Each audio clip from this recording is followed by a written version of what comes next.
Bonjour à tous, bienvenue dans Bonjour chez vous. Nous sommes toujours dans notre semaine, une semaine pour dominer ta chair.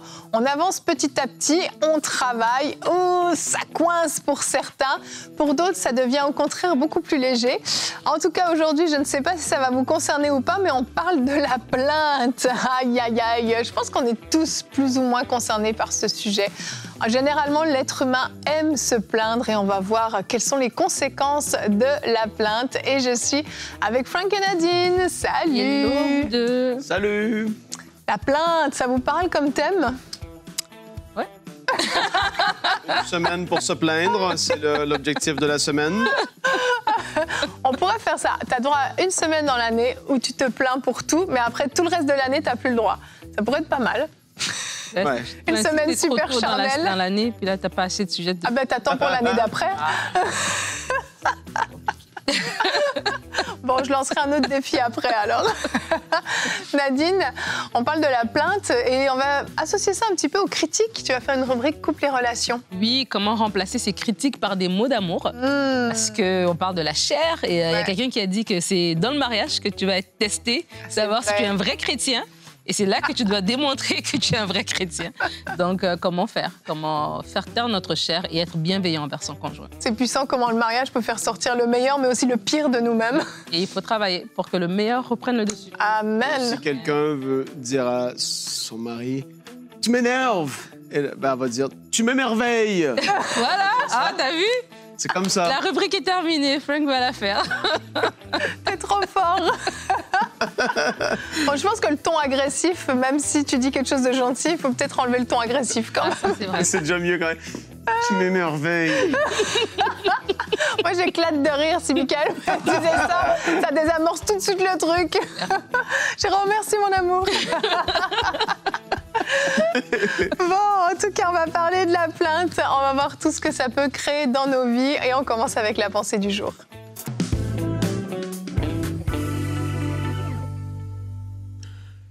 Longue lecture pour commencer cette pensée du jour. Jude, nul. On commence dans Jude quand même, hein, la plainte. C'est pas la première fois que tu commences dans Jude. Tu veux pas nous demander combien il y a de chapitres dans Jude? D'habitude, tu nous demandes. Combien de chapitres dans Jude, Néveline? Un seul. C'est bon, elle a passé le test. Et tu nous le fais à chaque fois que tu lis Jude. Chapitre 1, parce qu'il y a juste un chapitre. Voilà. Versets 14 à 20. Eh oui, on va lire beaucoup, parce que c'est très intéressant. Jude, il écrit « À eux aussi s'applique la prophétie d'Enoch, le 7e patriarche depuis Adam, qui dit « Voici, le Seigneur va venir avec ses milliers d'anges pour exercer son jugement sur tous et pour faire rendre compte à tous ceux qui ne le respectent pas de tous les actes qu'ils ont commis dans leur révolte et de toutes les insultes que ces pécheurs sacrilèges ont proférées contre lui. » Voilà le lien avec l'émission, Evelyne. Ah, je le cherche là, justement. Tu lis dans mes pensées. Dis-moi s'il n'a pas compris Verset le thème. 16. Ces hommes-là sont d'éternels mécontents. Ah. Toujours à se plaindre de leur sort. Wow. Et entraînés par leurs mauvais désirs, ils tiennent de grands discours et flattent les gens pour en tirer profit. Mais vous, mes chers amis, rappelez-vous ce que les apôtres de notre Seigneur Jésus-Christ ont prédit. Ils vous disaient, à la fin des temps viendront des gens qui se moqueront de Dieu, qui vivront au gré des désirs que leur inspire leur révolte contre Dieu. Eh bien, il s'agit de ces gens-là. Ils causent des divisions, ils sont livrés à eux-mêmes et n'ont pas l'Esprit de Dieu. Mais vous, mes chers amis, bâtissez votre vie sur le fondement de votre foi très sainte, priez par le Saint-Esprit. Caractéristique des gens qui ne marchent pas avec Dieu et qui n'ont pas l'Esprit de Dieu, d'éternels mécontents, toujours à se plaindre, entraînés par leurs mauvais désirs, qui tient de grands discours pour en tirer profit de ceux qui sont des manipulateurs. Là, on parle d'une semaine de la chair, Evelyne. Donc, j'ai cité plusieurs manifestations de la chair. On est en plein dedans. De ceux qui ne marchent pas avec Dieu. Et je fais exprès d'aller dans ce passage-là parce que, bon, j'étais pas obligé de lire le début, mais c'est puissant, la prophétie d'Enoch, le 7e patriarche, tout ça. Mais là, ici, je ramène ça vraiment à l'émission, sérieusement. La plainte ne doit pas être un style de vie dans lequel on se trouve. On a l'Esprit de Dieu en nous. Je sais que c'est pas facile. On en a parlé. Qu'est-ce que la chair cette semaine? Les manifestations de la chair, les manifestations du fruit de l'Esprit. Mais là, ici, clairement, on voit que la plainte est quelque chose que le Seigneur n'aime vraiment pas. Et c'est comme ça que je démarre cette émission, Evelyne. D'accord, t'as fini? J'ai fini, là. Ah! J'attendais la suite. Ton début et ta fin sont fracassants. Oui, tu vois? C'est la première fois que je partage tout ce passage de Jude dans Bonjour chez vous. Oui. C'est un grand jour. C'est un grand jour, merci. Mais nous avons l'Esprit de Dieu. Alléluia! Pour marcher, non dans la plainte, mais dans la louange et la reconnaissance. Amen, amen. En fait, quand on se plaint, on se dit, bah, moi j'ai besoin d'évacuer, de vider mon sac, ça me fait du bien, c'est ça, de ventiler. Et puis, il y a un côté, oui, qui peut être un petit peu libérateur. Mais en fait, très vite, on réalise que l'atmosphère devient lourde quand on se plaint. Une plainte, ensuite, ça en amène à une autre, ça en amène à une autre. Et ça alimente même des fois le sentiment d'être fâché, d'être énervé, d'être irrité. Il y en a un qui se plaint. Oui, c'est vrai, moi aussi, c'est arrivé comme ça.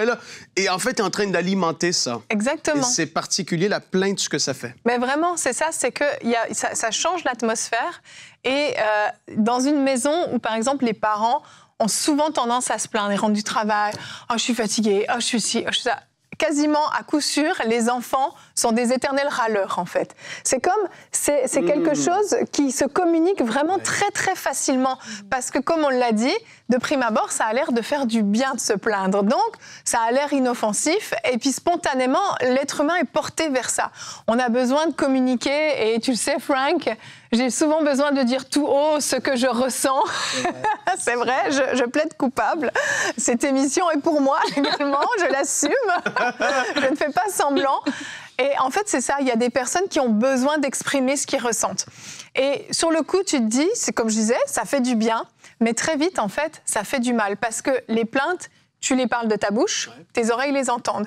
Tu viens nourrir quelque chose de négatif, tu viens nourrir une situation négative. Et comme tu le dis, tu viens alimenter quelque chose qui était peut-être à peine là, et tout à coup, tu commences à te sentir plus en colère ou plus fatigué, ou ça vient décupler en fait l'émotion, le sentiment que tu avais au départ quand tu as voulu le dire, au lieu d'apaiser, en fait ça vient le faire grandir, ça vient le décupler parce que, que tu le veuilles ou non, tes oreilles t'entendent. Ouais, et la plainte va souvent amener une forme de mépris, de calomnie. Ah, journée pourrie au travail, mon patron, tu attaques la personne, bam, bam, bam, bam. Et en fait, tu tombes dans ce que j'ai lu tout à l'heure, c'était très sérieux. Ils sont d'éternels, des gens qui sont mécontents en tout temps. En fait, il n'y a pas de sentiment de joie, de reconnaissance, d'action de grâce, de dire « Merci Seigneur pour ça ». Tu vois, le fait de dire pour des personnes comme ça, de dire « Ah, tu vois, tu prononces une bonne parole. Merci Seigneur pour ce que tu as fait dans ma vie. » C'est comme pas naturel, c'est dur. Et quand ça sort, c'est à la limite un peu bizarre parce que tu n'es tellement pas habitué. Tu es continuellement dans le mécontentement. Et c'est pas ce que Dieu veut pour nous, mais sachez que la plainte est accompagnée d'un paquet d'autres trucs tout le temps. Et ça, il faut faire attention parce que vraiment, ça va se transmettre et se transférer, comme tu as dit, aux autres autour de nous. Quand on a reçu Chris Ndikumana la première fois qu'il était venu, il avait fait un partage au niveau de l'équipe sur la reconnaissance, parce que c'est un des piliers de son œuvre Kanguka, c'est la reconnaissance. Tout à fait. Et il enseignait un petit peu l'attitude du peuple d'Israël dans le désert et comment leur plainte avait ouvert la porte au jugement, etc. C'était vraiment profond.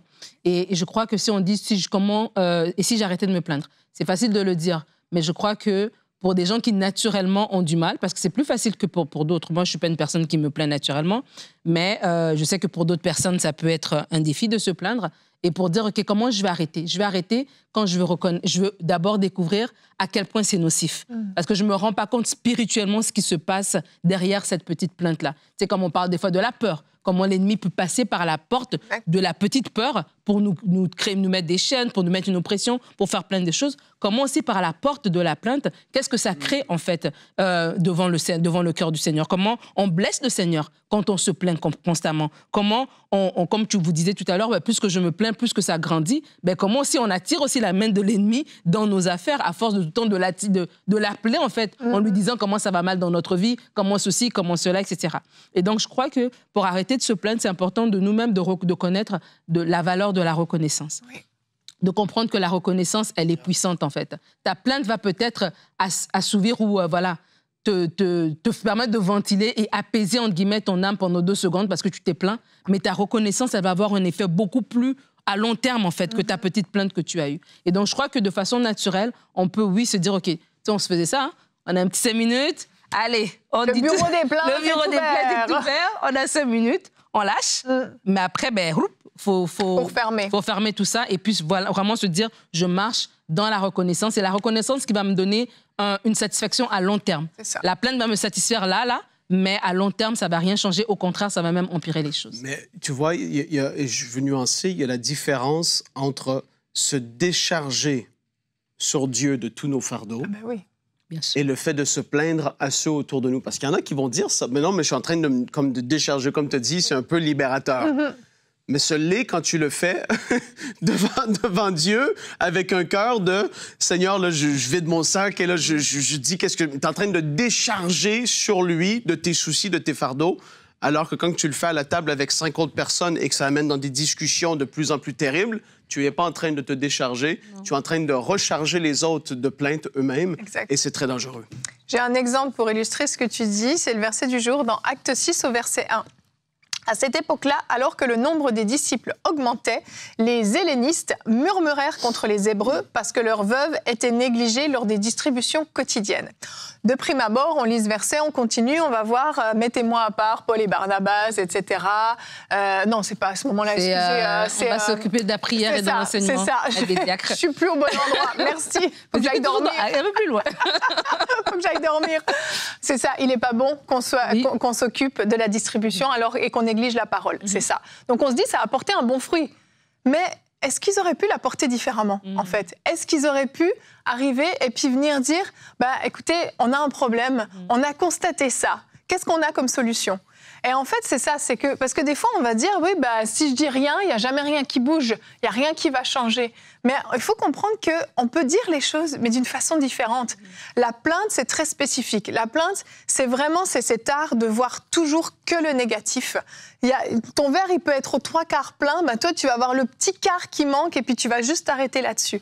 Mais tu peux arriver avec un problème, arriver avec une situation, dire voilà, je vis ça, je trouve ça difficile, comment on pourrait faire, est-ce que tu peux prier pour moi? C'est différent que d'arriver juste pour déballer ton sac. Absolument. Et ce verset est très fort parce que on peut fragiliser une organisation par la plainte. Tu parlais au travail, on peut vraiment amener une mauvaise attitude, une mauvaise atmosphère dans notre travail par la plainte. Mais des fois, les gens qui vont se plaindre vont dire « mais je suis en train de dire quelque chose qui est vrai. Je n'ai pas inventé, la situation, elle est vraiment réelle. » Mais quel est l'effet derrière, en fait? C'est ça. Et donc qu'est-ce que tu veux que ça produise? Voilà, qu'est-ce que ça va produire? La plainte va venir fragiliser. Les murmures vont faire que « ah tiens, c'est vrai, peut-être qu'il y en avait un hébreu qui n'était même pas au courant que leur veuve avait plus de pain que l'autre. » Et là, ça crée de la méfiance, ça crée plein de choses, en fait, au sein de l'organisation. Au sein du groupe, ça divise. Donc, ça veut dire que c'est vrai que quelqu'un peut se dire, mais c'est pour de vrai, la situation, elle est vraiment vraie, je me plains parce qu'il y a une situation véritable, mais donc, parce que la plainte n'est jamais dans le but de construire, quand je vais parler, ça ne va rien faire. Exact. Mais si je vais maintenant avec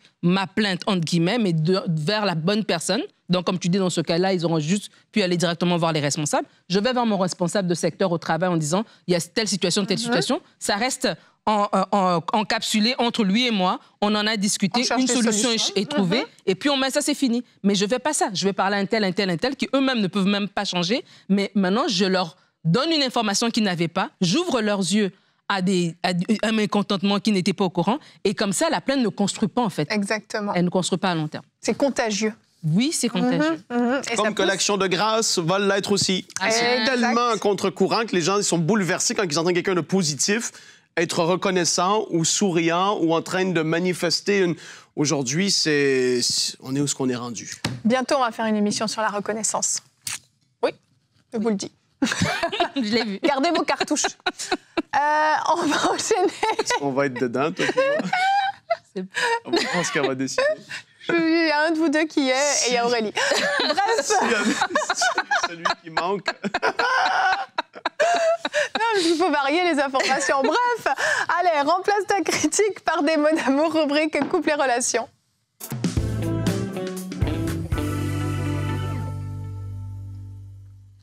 Alors, remplace tes critiques par des mots d'amour. Ça a l'air...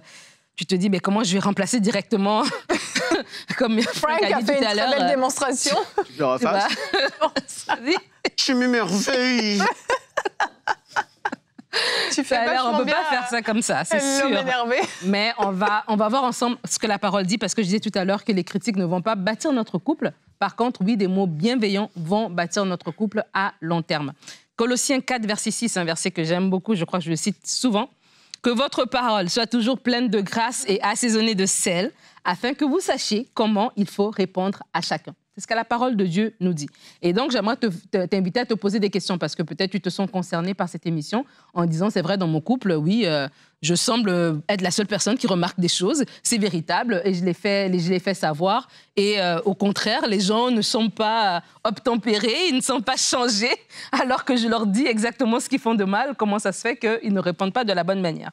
Mais voilà, c'est parce que les critiques ne bâtissent pas. Aucun homme a envie de se faire critiquer. Aucune femme n'a envie de se faire descendre par les paroles de son mari. Les critiques ne vont pas bâtir ton foyer. Pose-toi déjà la question, pourquoi est-ce que tu critiques? Est-ce que tu critiques parce que tu veux que l'autre change? Tu veux que l'autre monte à un niveau? Peut-être tu penses qu'il n'est pas à son plein potentiel, il pourrait faire beaucoup plus de choses. Peut-être parce que tu es fatigué, tu as l'impression de tout faire et que l'autre ne remarque jamais. Et donc, c'est toujours toi qui dois parler et donc tu te sens obligé de critiquer. Peut-être parce que tu penses que c'est en étant dur que tu auras plus de résultats, plus de respect. Et peut-être, à court terme, tu auras du résultat, mais à long terme, tu n'en auras pas. Et peut-être que tu penses que tu dois dire la vérité. Des fois, on se dit, je suis proche de mon conjoint, de mon mari, de ma femme. Les autres personnes ne pourront pas lui faire la remarque. Mais moi, j'ai ce rôle privilégié d'être à côté. Et donc, du coup, je vais lui faire de remarques. Mais en fait, la critique, c'est comme un venin, en fait. Et tu ne vas pas construire l'autre. Au contraire, cette position de proximité est un privilège que tu dois pouvoir utiliser de la bonne manière. Donc, même si les raisons te semblent bonnes, tu te dis, c'est vrai, voilà, il ne fait pas, elle ne fait pas, dis-toi que les critiques ne vont jamais construire ton couple. Au contraire, ils vont le détruire à petit feu. Il y a 3 conséquences, il y en a plusieurs, mais je vais en prendre 3 ici, les conséquences des critiques sur son couple. La première sont les conséquences émotionnelles. C'est-à-dire que quelqu'un qui va toujours être, on le critique, il y a un sentiment d'agacement qui arrive. À un moment donné, la personne, elle n'a même plus envie de rentrer parce que dès qu'elle arrive, ça commence. Elle a commencé là. Et puis là, ça énerve. Donc, il y a un sentiment d'agacement. Et c'est comme si l'autre personne ne se sent plus proche. C'est comme on le voit même avec nos enfants. Hein. Si nos ados, ils rangent jamais leurs affaires, puis on est toujours là, à un moment donné, ils roulent les yeux et puis voilà, ils ne veulent pas nous écouter parce que c'est agaçant de se faire critiquer constamment.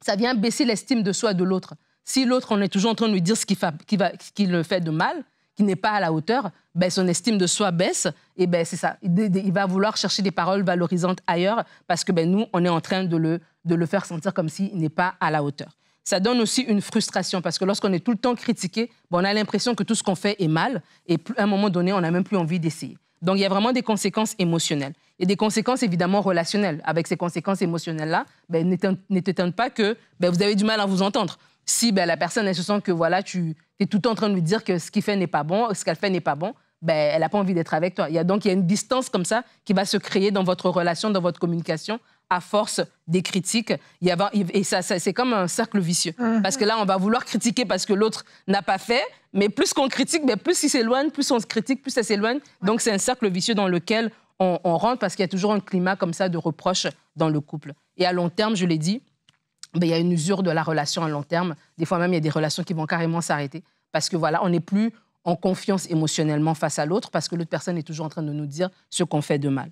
Mais comment on peut faire? Parce que je crois qu'on est dans le couple, on doit être capable de se dire la vérité, mais on parle pour construire. Donc, Colossiens 4, 6, que la parole elle soit assaisonnée de sel pour savoir comment parler. Donc, ça veut dire, par exemple, si tu as envie de dire un exemple pratique, tu ne rends jamais.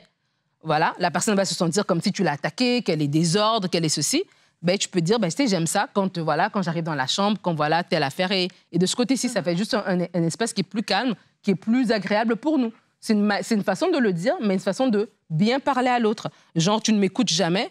Ça, c'est une critique, des fois, une remarque qu'on peut faire à l'autre de façon très, j'ai envie de dire, spontanée, parce que tu as envie de t'es frustré, tu as l'impression qu'il ne t'écoute pas. Ben, il y a une autre manière de dire la même chose, en fait, de dire, ben, j'ai besoin de ton attention. Est-ce que là, tu es disponible pour qu'on puisse parler? Parce que j'aurais besoin de parler de quelque chose de sérieux.